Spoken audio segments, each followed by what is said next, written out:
mungkin kita langsung bahas ke hot topic nih. Mungkin yang teman-teman juga belakangan ini banyak mencuri perhatian itu dari sektor rokok nih.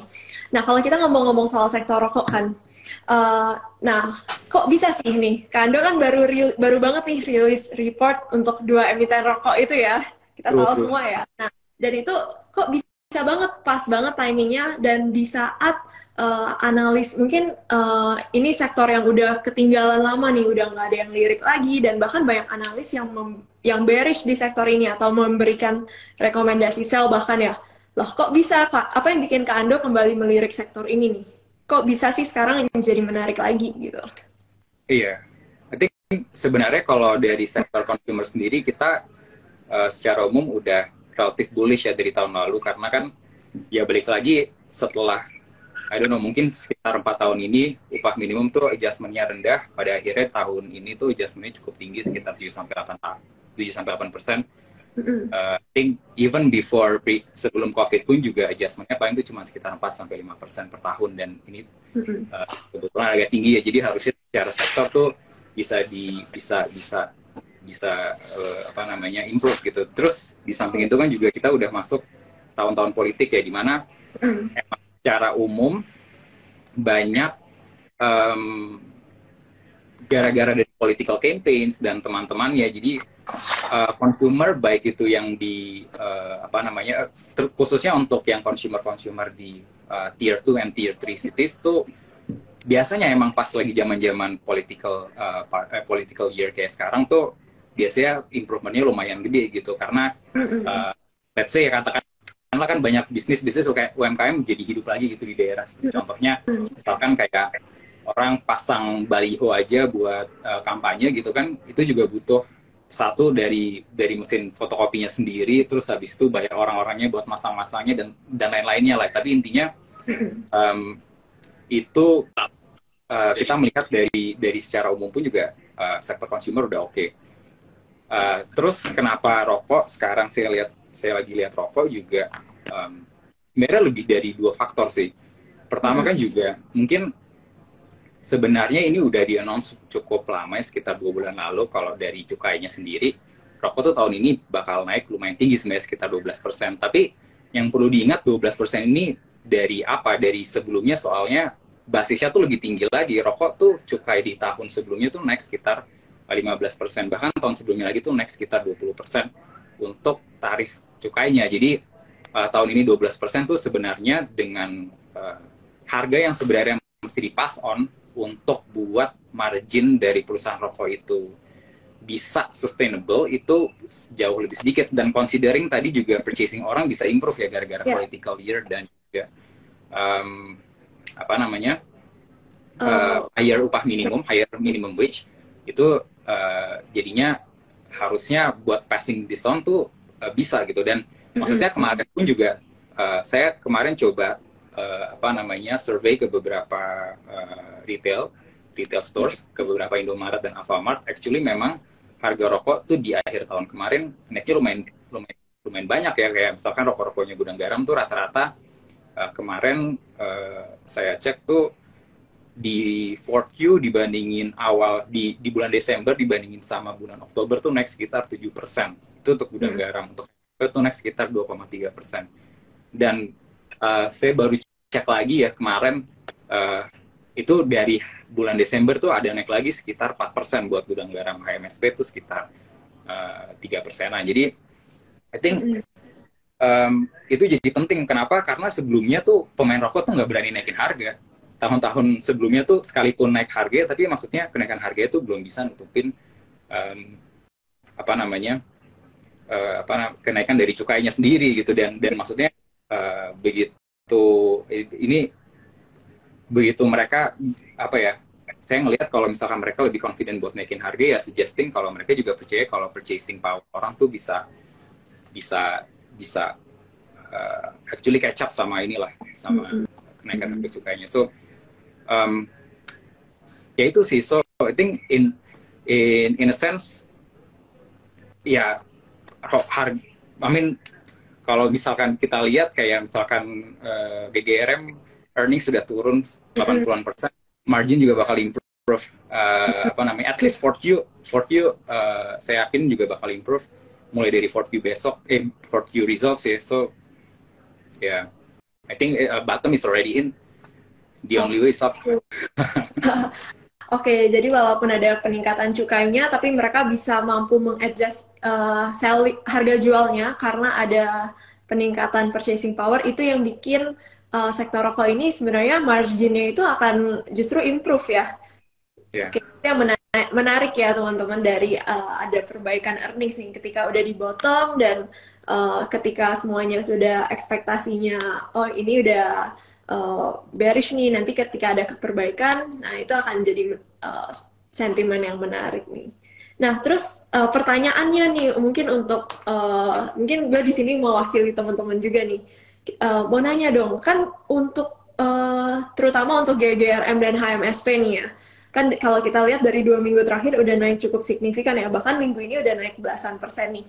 Nah, kalau dari kacamata analis nih, nah apakah harga ini secara valuasi ini masih under value atau udah ketinggian nih untuk teman-teman yang misalnya, oh gue juga pengen nih punya saham rokok nih, kayaknya udah menarik lagi nih.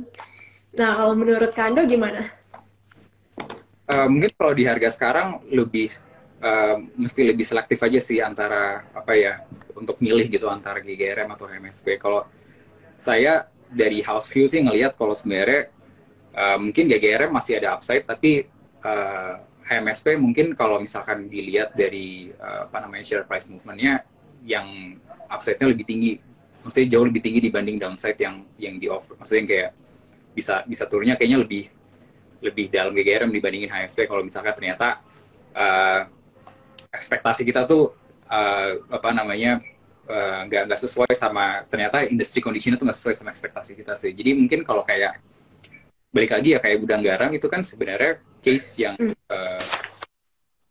baru-baru ini, maksudnya yang belakangan lumayan lagi naik kan, soal tol sama bandara yang mereka lagi bikin di Kediri ya. Mungkin tuh sebenarnya ada cost yang masih belum keluar lah, maksudnya ada cost yang mesti mereka pakai lagi untuk nyelesain bangunan buat infrastruktur itu gitu. Jadi mungkin itu masih ada overhang dari sana. Dan mungkin kalau misalkan saya harus milih ya mungkin lebih ke HMSP ya kalau di harga sekarang aja, apa namanya, share price movement-nya belum naik setinggi itu. Dan mungkin dari segi dividend yield juga agak lebih pasti lah dibandingin sama apa GGRM.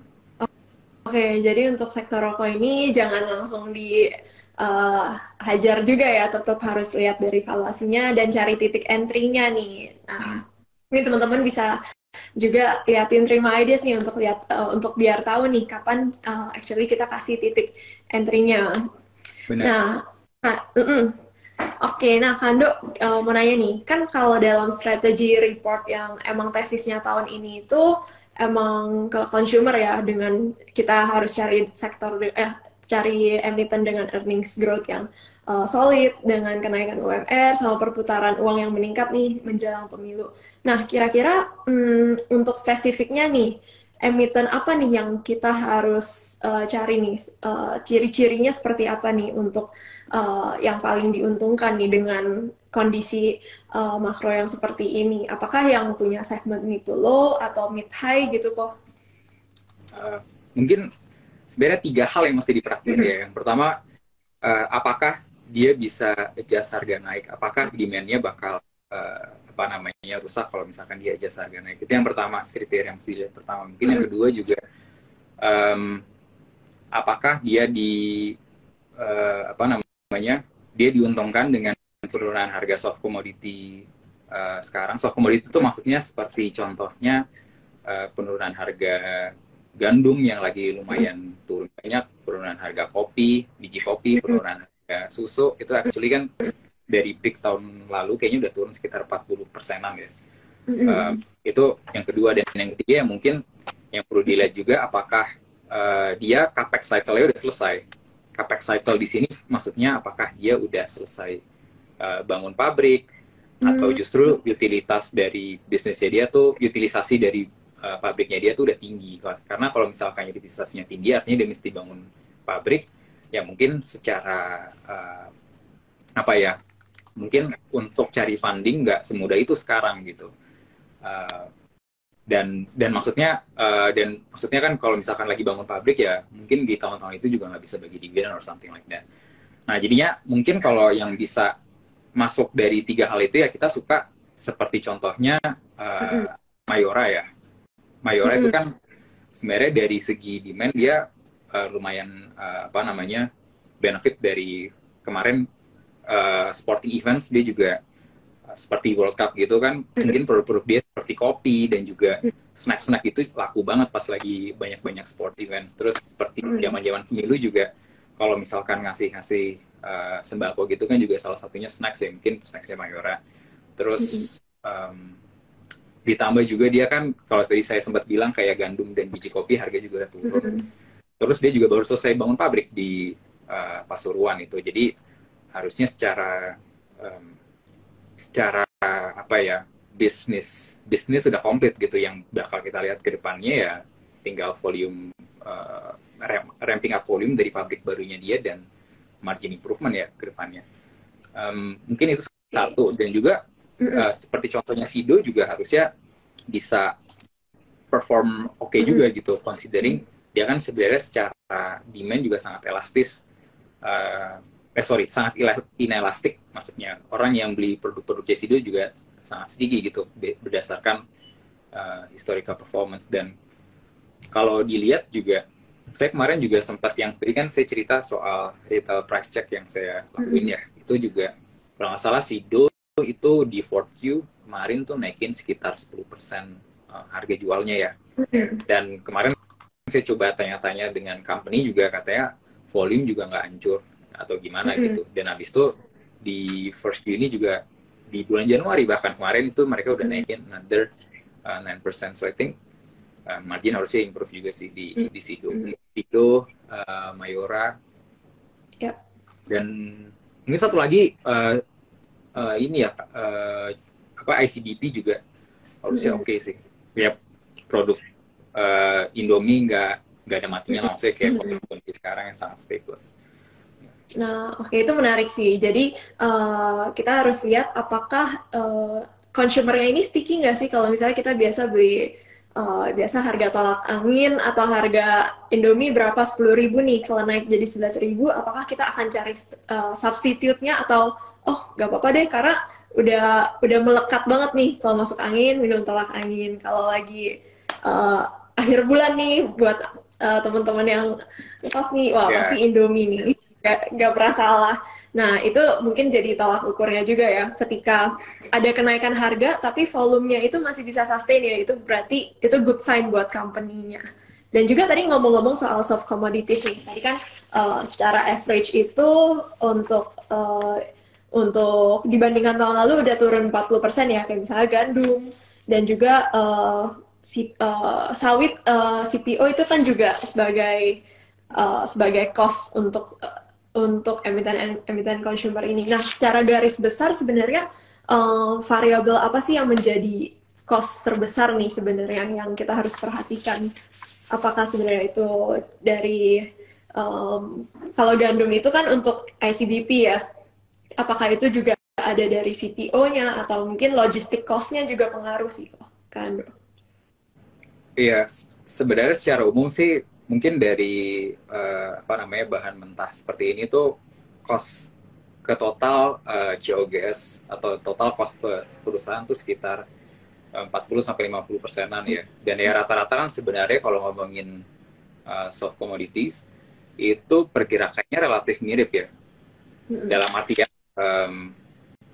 soalnya kan semuanya tuh basisnya sama, jadi mesti ditanam, habis itu juga mesti dipupuk, dan harga fertilizers juga bakal mengikuti harga dari natural gas.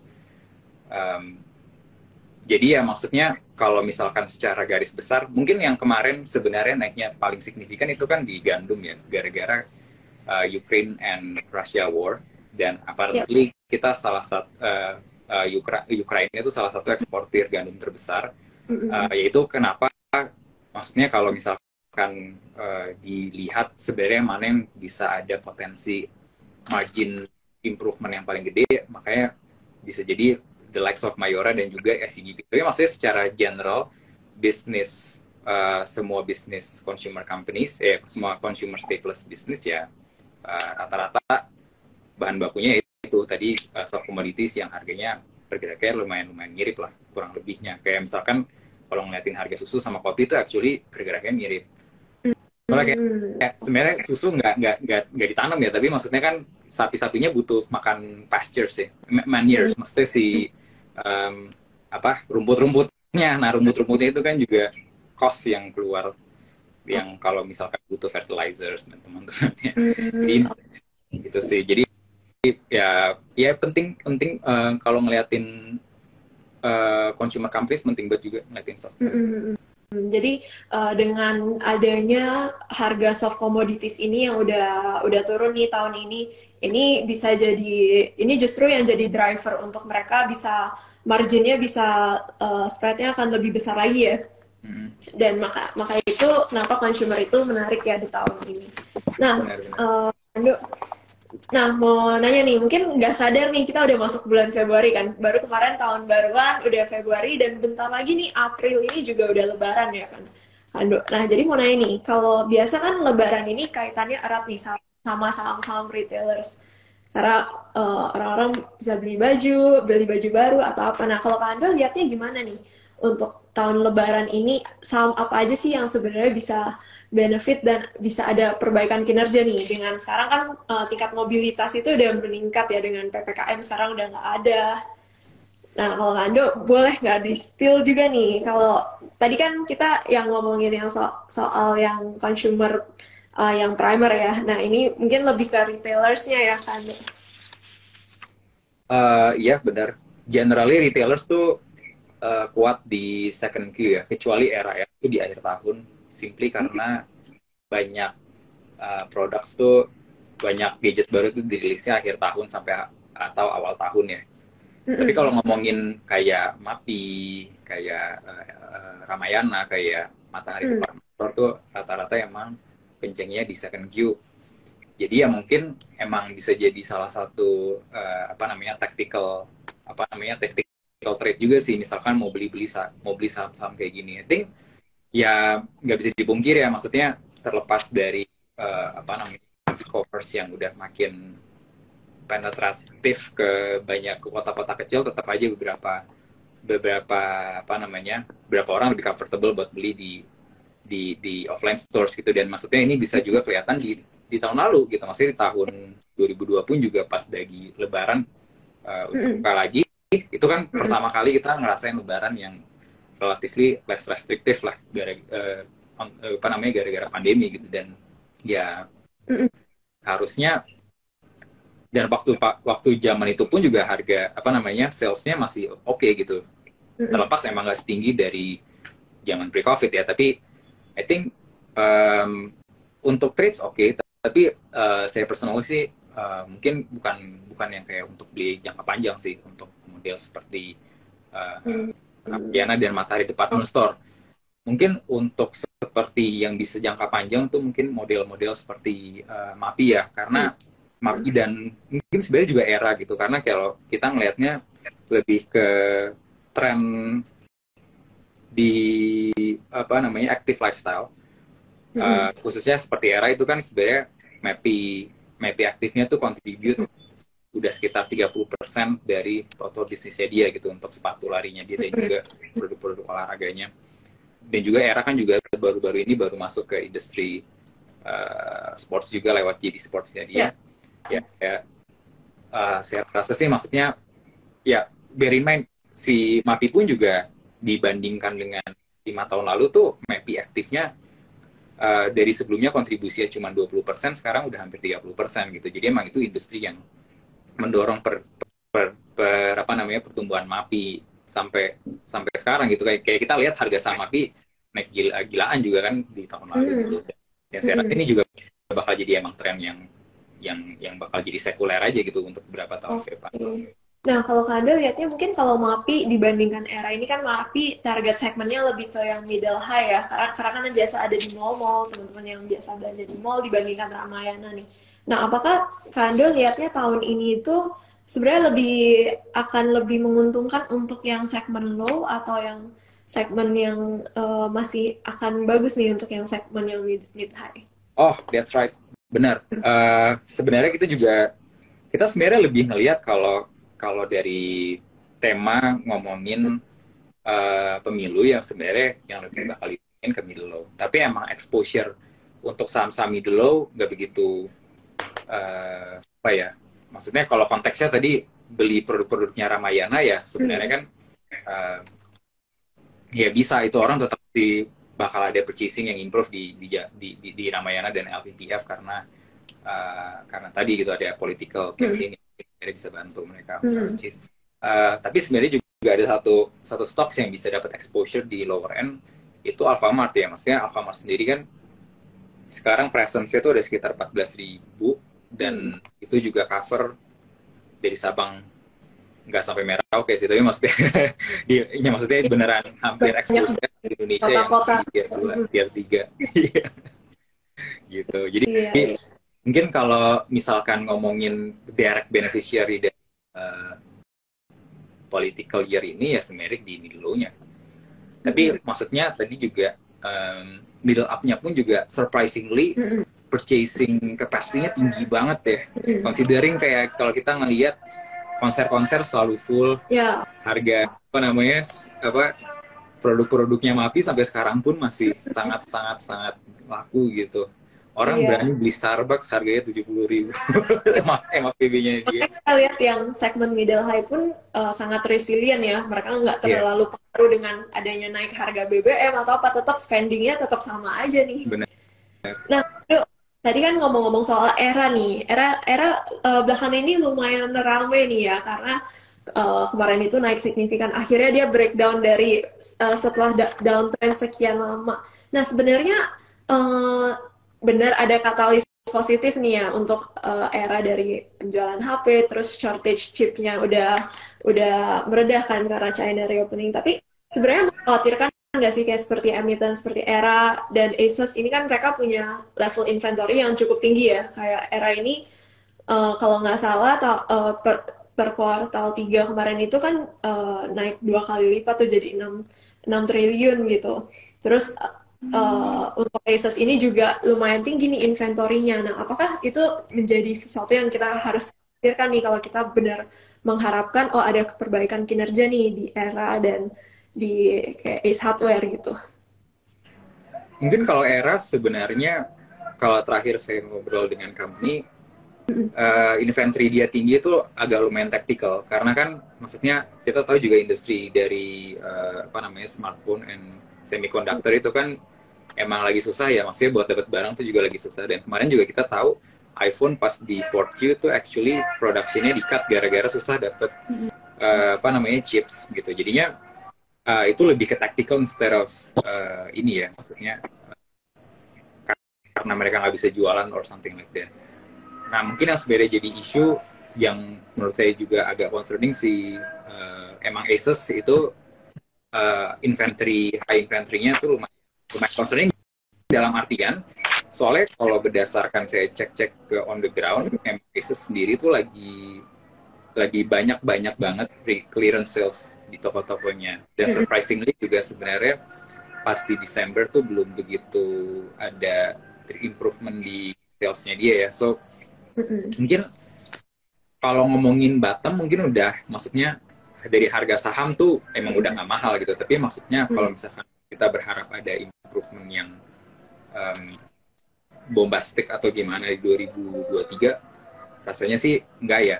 So ya kalau mau bottom fishing it's okay, tapi ya mungkin dengan ekspektasi yang benar aja gitu on the stocks.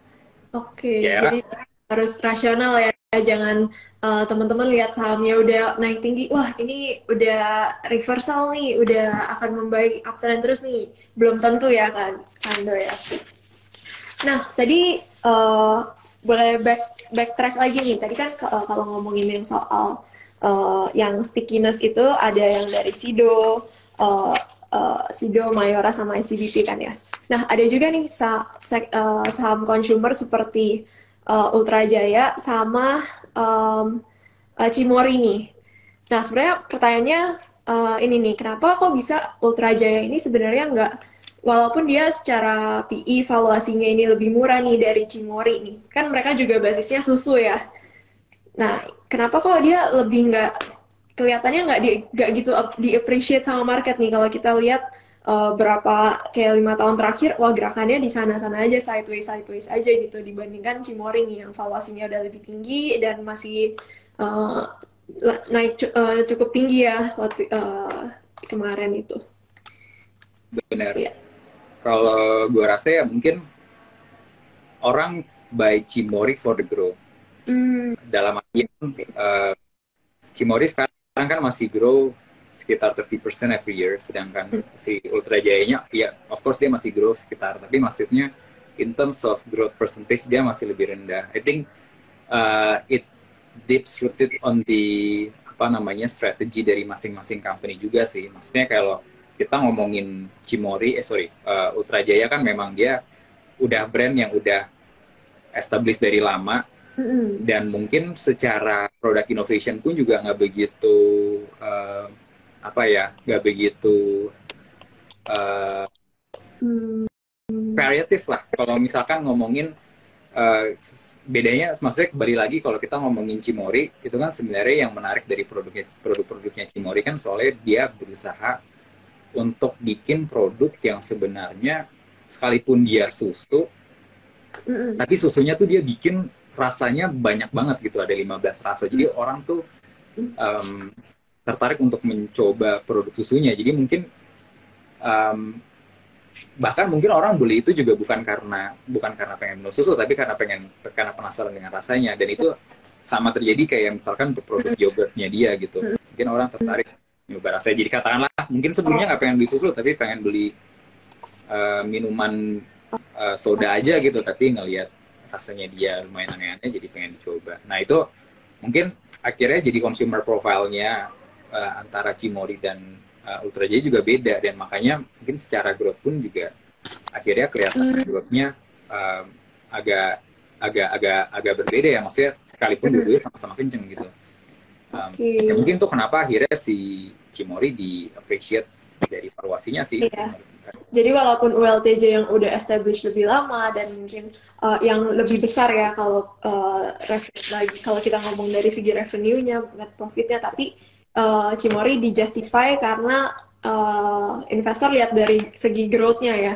Dan emang cocok nih masuk ke market Indonesia nih yang suka varian yang unik-unik ya kalau Benar, soal susu, dan suka mencoba hal baru, rasa baru benar. gitu.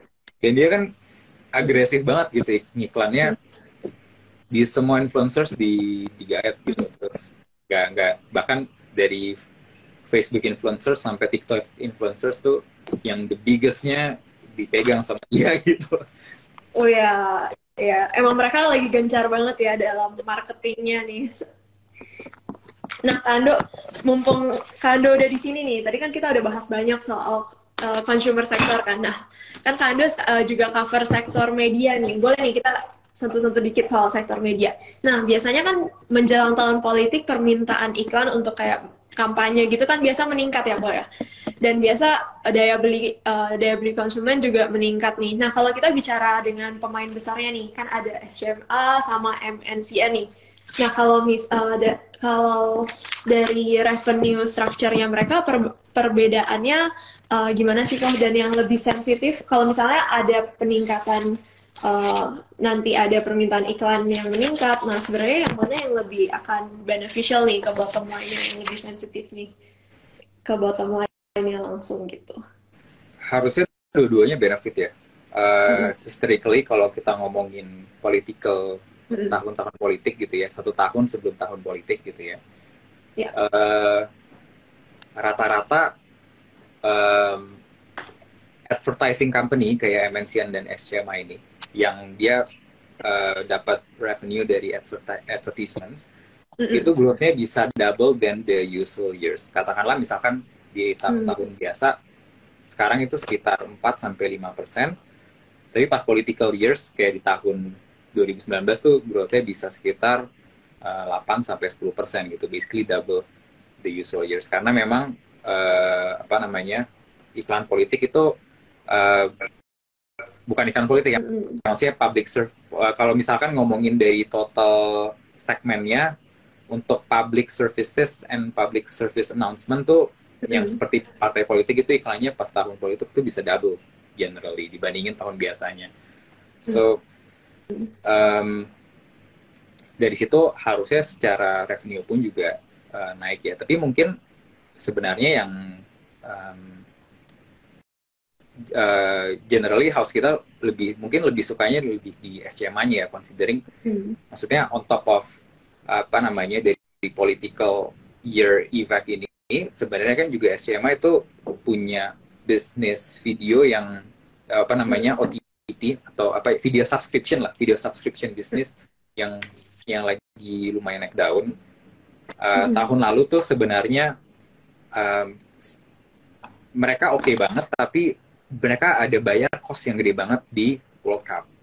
World Cup itu costly buat mereka, jadi maksudnya in terms of margin mungkin um, apa namanya bisa turun gitu di 4Q. Tapi kalau misalkan begitu masuk ke tahun ini yang sebenarnya costnya udah keluar semua, tapi subscriptionnya masih stay, ada beberapa subscription yang masih stay, ya it should be good for the company gitu. Dan in terms of margin juga harusnya improve. Oke, So jadi it's apa ya, top line-nya naik, cost-nya turun, so in terms of gross margin and bottom line harusnya oke. jadi kemarin itu cost untuk lisensinya itu udah, wah keluarnya ya udah berdarah-darahnya udah lewat lah ya. Dan kedepannya mereka akan benefit dari subscription yang udah meningkat gitu ya. If I'm not mistaken tuh udah keluar sekitar 70%. Mm-mm. Sisanya tuh sebenarnya tahun ini masih ada U20 World Cup ya. Yang Ya, apa namanya yang muda-mudanya itu bakal jalan by Mei setelah Lebaran. Itu bakal keluar di situ, tapi ya itu udah much less than last year sih. Oke oke, itu menarik ya karena akan diadakan langsung di Indonesia langsung kan ya. Bro. Dan timnasnya juga, Timnas kita main. iya kita main, jadi it should be a big thing ya karena heboh ya kalau supporter supporter bola itu di Indonesia itu kan lumayan ya. Iya, By the way ini ya hopefully. Uh, ada Cicu Ai nih, say hi dulu, hi Ci.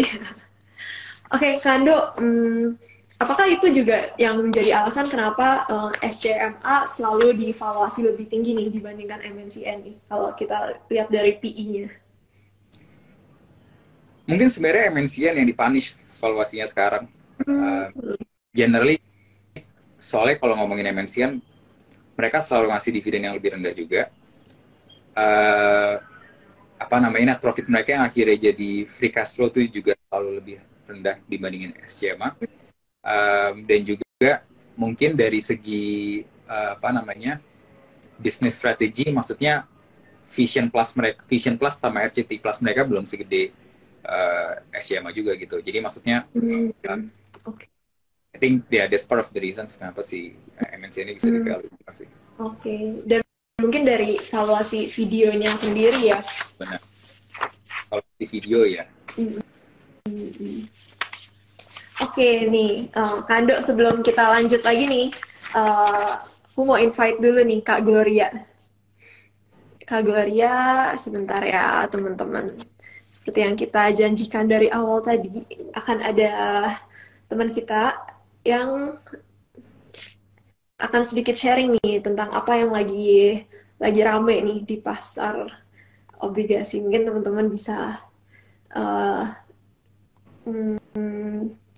dapat insight baru atau dapat mungkin ada alternatif yang menarik nih untuk investment. Bentar ya teman-teman. Oke nih, kalau sambil kita nunggu, kita nanya ke Ando lagi nih. Kalau untuk Ando pribadi tadi kan sebut banyak saham-saham consumer kan. Apa nih yang menjadi favorit Kak Ando saat ini? Apa strategi kalau Kak Ando sendiri, menurut Kak Ando, yang mana yang sebenarnya bisa dimanfaatin untuk Lebaran nih, yang mana yang bisa dimanfaatin untuk nanti mungkin second half gitu untuk mendekati pemilu gitu. Oke, maybe kita stay, kita sorry, hold tadi dulu. lagi googling. Kita hold dulu jawaban Ando nih. Siap.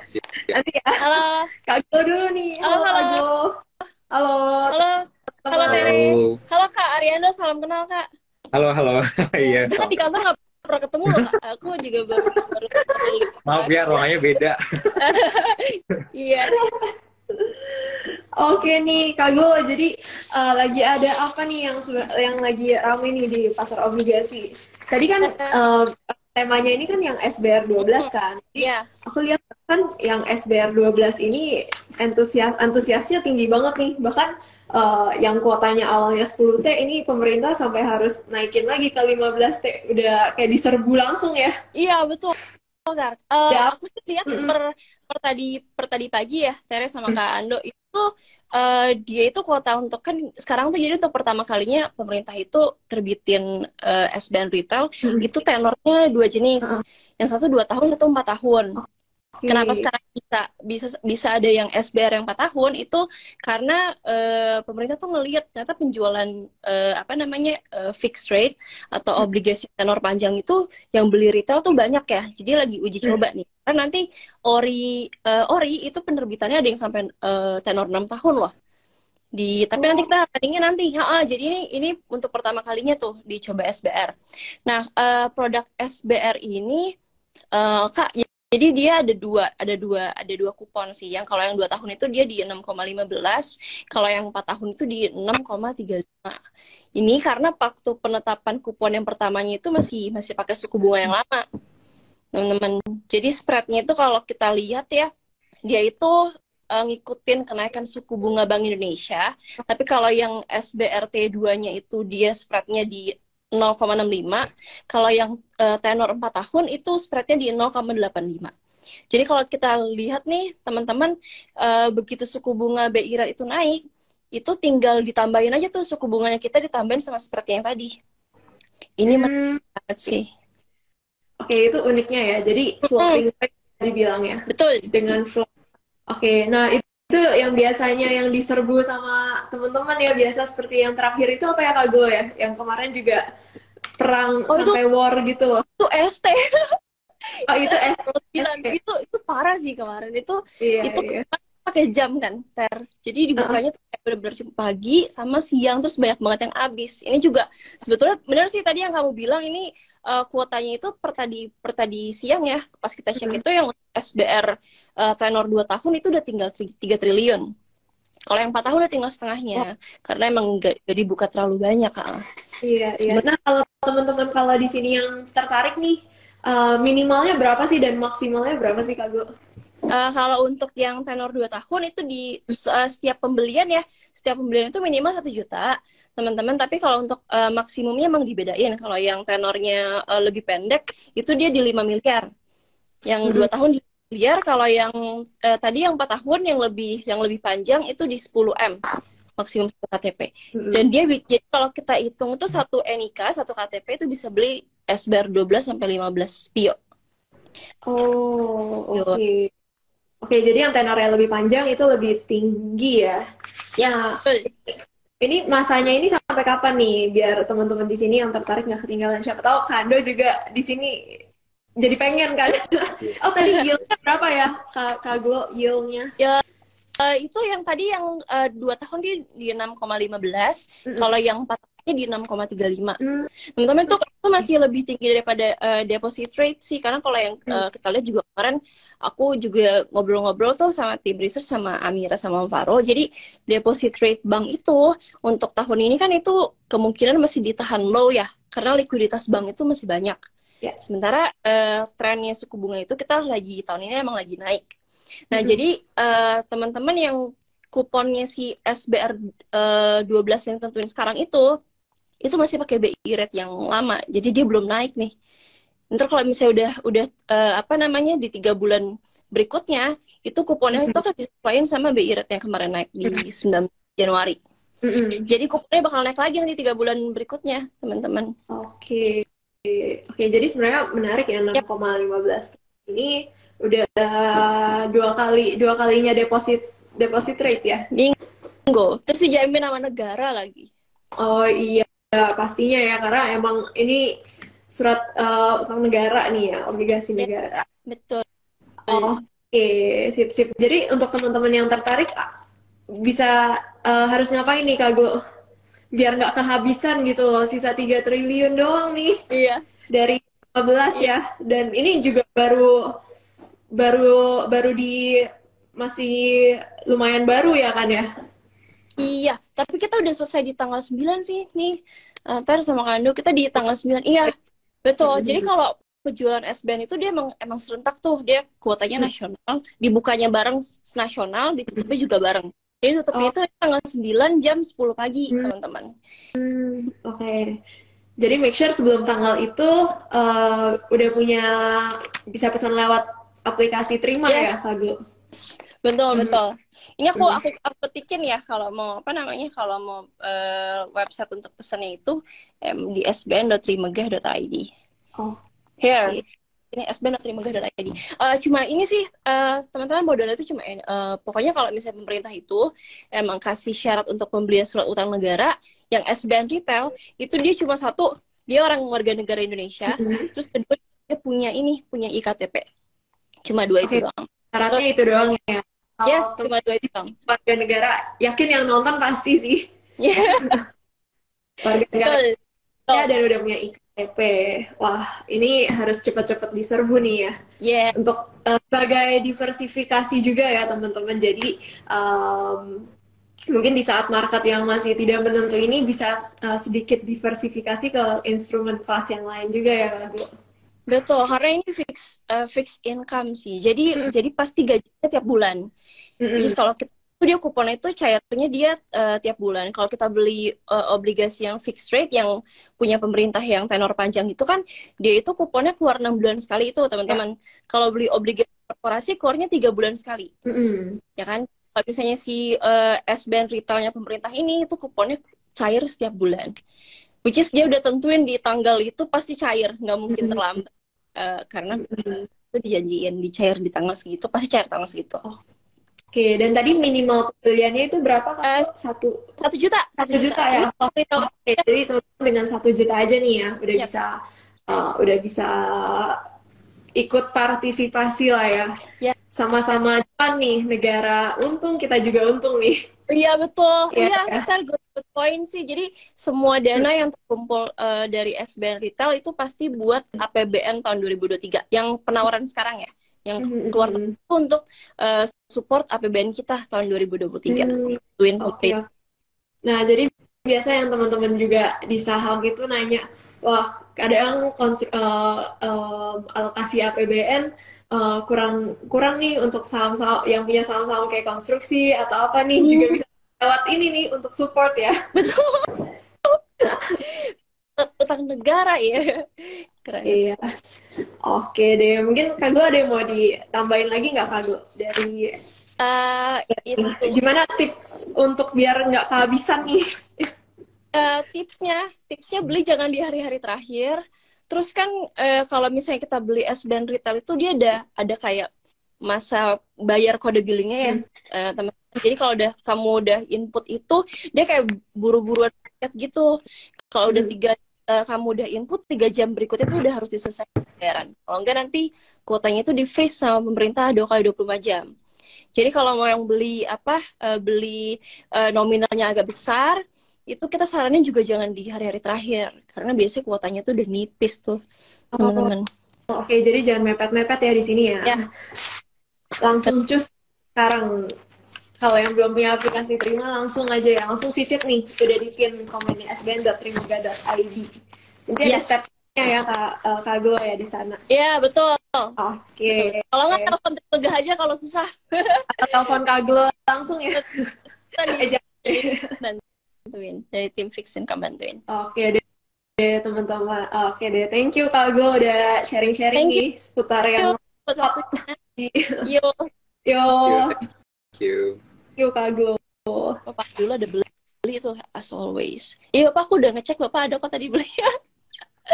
Wah ada yang beli nih ya. Wah oke nih harus benar-benar kayaknya benar-benar harus rebutan nih. Oke. Thank you Kak Go. Kita lanjut lagi ya Kak Ando ya tadi. amanah. Oh, oke. Nah, mungkin tadi yang melanjutkan pembicaraan yang tadi ya, Kak Ando ya. Yang tadi Nah, mungkin soal sektor consumer, yang mana uh, nih yang jadi topik buat Kak Ando nih? Mungkin tadi kepotong nih, teman-teman mungkin ada yang nungguin juga jawaban dari Kak Ando. aman. Mungkin Iya. kalau yang gedean mungkin bisa kayak model kayak ICBP sama Mayora tuh harusnya oke, masih oke ya. Untuk yang Mm-mm. kecilan mungkin yang maksudnya mid cap ukurannya bisa kayak Sido itu juga harusnya benefit dan juga dari margin harusnya ada improvement.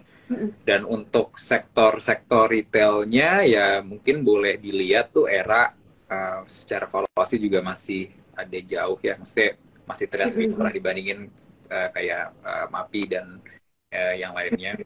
Sama Alfamart juga harusnya juga bakal benefit lah dari this Lebaran and political years juga. I think itu sih.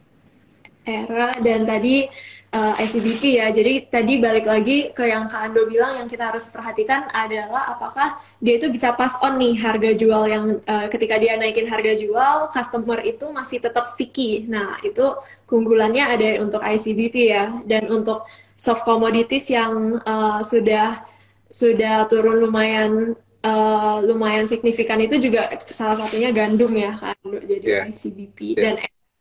jadi menarik juga.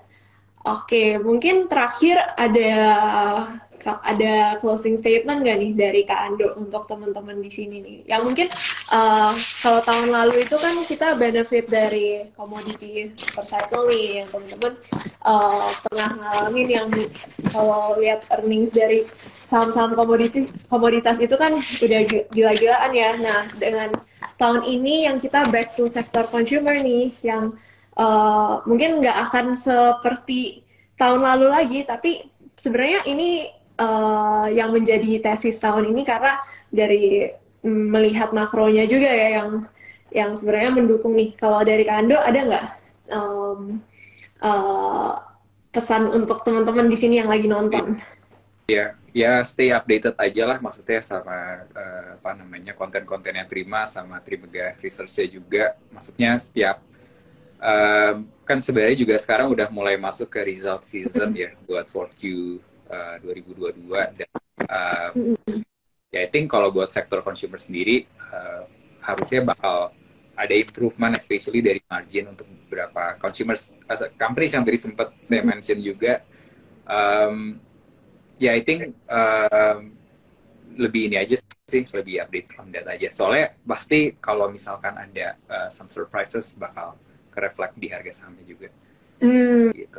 Oke, itu penting banget sih sebagai kita sebagai investor atau investor itu kita harus tetap update ya, at least 3 bulan sekali. Apalagi sekarang earning season, kita bisa proyeksi tapi tetap harus lihat nanti nih realisasi di laporan keuangannya bagaimana. Wah, thank you Kak Ando. Hari ini udah sharing banyak banget insight dan tadi yang seperti Kak Ando bilang stay updated sama Trimegah. Bisa teman-teman bisa akses research report, ada yang Kak Ando tulis juga ya dari sektor consumer, dari yang paling baru itu dari sektor rokok itu semuanya bisa diakses lewat aplikasi Trima nih. Nah, thank you nih teman-teman semua hari ini, semoga insightful, bermanfaat untuk semua keputusan investasi teman-teman. Tapi tetap disclaimer ya, tadi Kak Ando sebut banyak banget nih, udah spill banyak banget saham-saham yang menarik untuk yang potensi cuan lah tahun ini. Nah, tapi balik lagi teman-teman harus do your own research ya. Thank you lagi Kak Ando, Kak Glo udah luangin waktu dan sharing sama teman-teman hari ini. Jadi mungkin that's all untuk malam hari ini. Jangan sering-sering lagi ya Kak Ando ya, kalau kita live diajak live bareng. Yeah. Karena biasa analis itu sibuk ya. Iya. Oke. Special guest-nya Tere kan katanya hari ini. Iya, special guest nih. Susah-susah nih biasa kalau mau ngundang analis ya. Jadi, thank you banget Kak Glo, Kak Ando, dan teman-teman semua. Kita selesai sampai sini. Mungkin teman-teman yang tadi baru join, dan biasanya kan kita mulai jam 8, hari ini jam 7, nanti akan ada replaynya di save di Instagramnya Trimegah kok. Jadi teman-teman bisa nonton replaynya, akan di-up by siang besok. Oke. Yes. Oke, thank you semuanya. Good night. Thank you. Sehat selalu dan Bye. Thank you. bye-bye.